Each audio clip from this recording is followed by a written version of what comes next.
دیکھیے سطر کا تقاضے کیا ہے، گر لیجیے۔ لباس نبیز ہونا چاہیے، باریک نہیں۔ حضور نے فرمایا اللہ کی لعنت ہو ان پر جو لباس پہن کے بھی ننگی ہوتی ہے۔ باریک اتنا لباس ہے یا چست اتنا لباس ہے، ڈھیلا ڈھالا ہونا چاہیے، نبیز ہونا چاہیے۔ لباس کے اندر یہ دو حصے جو ہیں وہ لازم ہیں۔ اور پھر سینے پر، اب ظاہر بات ہے کرتا پہنا ہوا ہے، ڈھیلا ڈھالا ہے، پھر بھی یہ سینے کے ابھار تو ظاہر ہو جائیں گے۔ ان پر ایک اضافی اوڑھنی سر پر سے لے کر اور اپنے اس گریبان کے اوپر بکل مار لینا، تاکہ یہ جو نسوانی حسن کا دوسرا مظہر ہے، پہلا چہرہ سب سے بڑا چہرہ۔ اب جو لوگ کہتے ہیں چہرے کا پردہ نہیں ہے، تو خدا کے بندو پھر پردے کی ضرورت کیا ہے؟ نسوانی حسن اگر اس میں اٹریکشن ہے، وہ کہاں ہوتا ہے سب سے بڑھ کر؟ مظہر اول کون سا ہے؟ نسوانی حسن کا چہرہ ہی تو ہے۔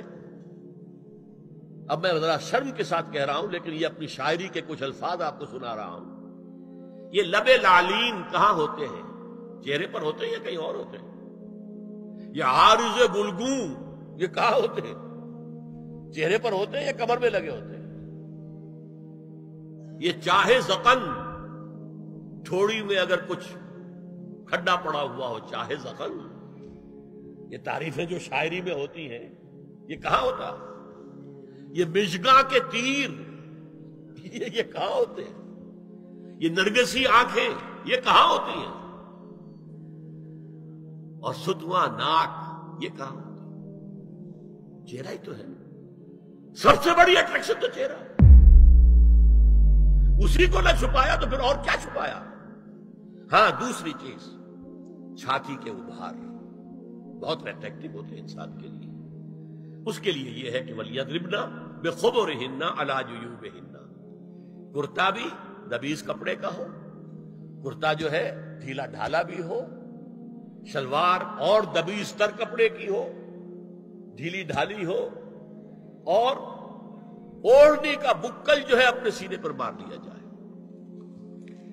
اب اس کے بعد فرمایا وَلَا يُبْدِينَ زِينَتَهُنَّ إِلَّا لِبُعُولَتِهِنَّ۔ اب یہاں یہ زینت کا لفظ آ رہا ہے چہرے کے لیے، اور چہرے ہی میں کچھ سنگھار بھی ہوتا ہے۔ کچھ سرما لگایا ہوا ہے، فرض کیجئے کسی اور طرح کا کوئی زیور پہنا ہوا ہے، گلے میں پڑا ہے، کانوں میں بدے ہیں، وغیرہ وغیرہ۔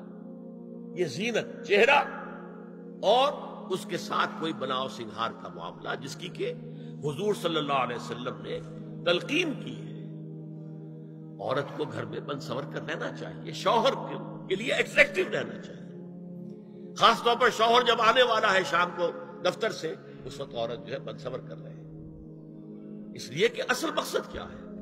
جتنی بھی انسان میں سیکشول انرجی ہے وہ مرکوز رہے شوہر اور بیوی کے درمیان۔